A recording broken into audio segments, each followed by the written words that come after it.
और अच्छी चीजों में जहां पे भी मैंने ये बुरी बुरी बात बताई है, साथ में ही अगर कंपेयर करके बता दूंगा तो आपको इजी हो जाएगा। ऐसी आदतें जो सोरियासिस को सुधार भी सकती हैं। अगर आपको लंबे टाइम से सोरियासिस है और उसको आपको निजात पाना है तो आप ये सारी की सारी हैबिट बिल्कुल छोड़ दीजिएगा। आप गुटखा, पान, बीड़ी, तंबाकू ये सारी चीजें छोड़ दीजिएगा, नशा करना छोड़ दीजिएगा, स्मोकिंग छोड़ दीजिएगा। सोरियासिस की तो मैं बात ही नहीं कर रहा हूं, सोरियासिस के अलावा भी बहुत सारी ऐसी चीजें हैं, बहुत सारी ऐसी डिजीज हैं जिनको ये बुरी आदतें जन्म देती हैं। स्ट्रेस लेवल अगर बहुत ज्यादा है, स्ट्रेस लेवल बढ़ रहा है, वो भी सोरियासिस को ट्रिगर करता है। आपकी लाइफस्टाइल अगर बहुत ज्यादा आपकी जो है आपने ऐसी बना ली है, वो भी ऑटोइम्यून है तो सोरियासिस को इफेक्ट करता है। अगर आपको इन सारी चीजों पर वर्क करना है तो आपको अपनी सबसे पहले लाइफस्टाइल चेंज करनी पड़ेगी।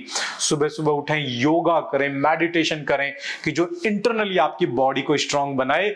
तो आप देखेंगे बहुत सारे ऐसे केसेस हैं जहां पे देखा गया है कि सिर्फ मेडिटेशन, योगा, प्राणायाम से भी सोरियासिस या फिर अदर ऑटोइम्यून डिजीज में बहुत ज्यादा एक बेनिफिट या फिर बहुत ज्यादा एक पॉजिटिव चीज देखी गई है। तो ये बहुत ज्यादा जरूरी है। इसके बारे में बात करेंगे कि सोरियासिस बॉडी के किस किस पार्ट को किस तरह से इफेक्ट कर सकता है। तो दोस्तों, सोरियासिस हमेशा जो है वो सबसे ज्यादा देखा जाता है आपके स्कैल्प पे, अलग अलग पैटर्न में काम करता है। कई बार होता है कि सोरियासिस पहले स्कैल्प पे आना स्टार्ट हुआ, जिसको हम स्कैल्प सोरियासिस कहते हैं। उसके बाद कुछ साल तक वो स्कैल्प ही रहता है और उसके बाद बॉडी पे धीरे धीरे करके फैलने लगता है। कुछ लोगों को पहले नेल से शुरू होता है, नाखून से शुरू होता है। इसमें क्या होता है, इसमें जो है वो आपका नेल बेड जो है वो मोटा होने लगता है। अंदर से फील होगा कि स्किन जो है नेल की मोटी हो रही है। कई बार नेल बेड से अलग हो जाता है, नाखून आपका जो है अलग हट जाएगा। कई बार छोटे छोटे पिट्स टाइप के डॉट डॉट डॉट डॉट गड्ढे टाइप के आपको अपने नेल्स पे फील होने लगते हैं। और कई बार एक तरह से नेल जो है वो क्रैक होने लगता है, पूरी तरह से जो है डिस्टर्ब नेल जो है वो हो जाता है। तो ये इफेक्ट होता है सोरियासिस का नेल पे। तो दोस्तों, ये तो थी स्किन की बात कि सोरियासिस स्किन को और नेल्स को किस तरह से इफेक्ट करती है। इसके बाद होता है सोरियाटिक अर्थराइटिस, यानी कि कई बार बॉडी पे होने के बाद, पहले आपके बॉडी पे आपका जो है सोरियासिस हुए, इसके बाद ये आपके स्मॉल जॉइंट्स को भी जो है, यानी कि छोटे जॉइंट जो उनको अफेक्ट करने लगती है और साथ में अर्थराइटिस हो जाता है। लेकिन कई बार क्या देखा हुआ है कि पहले अर्थराइटिस होता है और उसके बाद धीरे धीरे करके आपको स्किन पे लीजन आ सकते हैं। तो ये पहले भी हो सकता है और बाद में भी हो सकता है। इसके अलावा एक पैटर्न और होता है जिसमें पहले आपके जो है हथेली और तलवों पे सोरियासिस के स्पॉट स्टार्ट होते हैं और उसके बाद धीरे धीरे करके वो पूरी बॉडी पे फैलते हैं। तो ये सोरियासिस के अलग अलग तरह की चीजें हैं। और आजकल जो है नई नई जो स्टडीज है उसमें पाया गया है कि सोरियासिस के साथ साथ और भी अलग अलग तरह की बीमारियां जैसे हाई बीपी है, ये भी सोरियासिस इन चीजों को भी जो है आपका ट्रिगर करती है। अभी बात करेंगे सोरियासिस के टाइप के बारे में कि कितनी तरह की होती है। जैसा कि मैंने बताया कि बॉडी पे अलग अलग जगह होती है कि भाई आपके स्कैल्प पे भी हो सकती है, जॉइंट्स में भी हो सकती है, नेल में भी हो सकती है, स्कैल्प पे भी हो सकती है।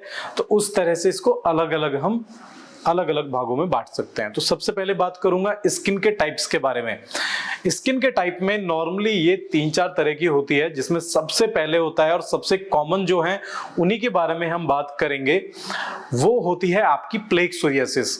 अब प्लेक सोरियासिस किस तरह से होती है कि जो सबसे कॉमन तरह की आपने सोरियासिस देखी होगी कि भाई छोटे बड़े अलग अलग तरह के, बिना किसी एक सिमेट्री के, अलग अलग आकार के, एक पूरे के पूरी मोटी इन्फ्लेम्ड यानी कि स्वेलिंग के साथ एक मोटी स्किन की लेयर हो जाती है सिल्वर कलर की, और बॉडी के अलग अलग पार्ट पे ये आपके अमूमन जो है आपके जॉइंट्स पे, बैक पे, आपकी लोअर बैक पे, नीज पे, यानी कि आपके घुटनों पे अलग अलग जगह जो है ये हो सकती है। स्कैल्प पे भी ये हो सकती है। और इस अगेन इसके अलग अलग तरह के जो स्पॉट है उनके साइज के हिसाब से इसका हम फर्दर इसको जो है हम डिफरेंशिएट करते हैं। अगर जो स्पॉट है अगर वो आपके 3 सेंटीमीटर से कम है तो उसको हम स्मॉल प्लेक सोरियासिस बोलते हैं। 3 सेंटीमीटर से अगर बड़े हैं, क्योंकि कई बार बहुत बड़े बड़े क्रोनिक उसमें आके जो हो जाते हैं तो उसको हम लार्ज प्लेक सोरियासिस बोलते हैं। कई बार अगर वो बहुत पुराने हैं तो उसको हम डायग्नोज करते हैं as a chronic plaque psoriasis. एक चीज मैं और आपको बताना चाहूंगा कि सोरियासिस के लिए कोई किसी तरह का स्पेशल आपका अलग से कोई टेस्ट करने की जरूरत नहीं है। सोरियासिस इतनी ज्यादा एक इजीली एक तरह से डायग्नोज करने की है कि आप उसको देखते ही बता पाते हैं कि हाँ यार ये तो सोरियासिस है। इसीलिए इसके लिए बहुत ज्यादा कोई एडवांस कोई स्किन टेस्ट बायोप्सी वगैरह करने की जरूरत नहीं होती है। बट फिर भी इन केस अगर आप बहुत ज्यादा कंफ्यूज हैं, आपको समझ ही नहीं आ रहा है कि आप कंफ्यूज हो रहे हैं कि ये डर्मेटाइटिस है या फिर भाई ये आपका एक्जिमा है, सोरियासिस है, क्या है, तो आप इसके लिए फिर अपना फर्दर जो है टेस्ट वगैरह करा सकते हैं। अदरवाइज अमूमन जरूरत नहीं पड़ती है। इसके अलावा जो नेक्स्ट है दैट इज गिटे सोरियासिस।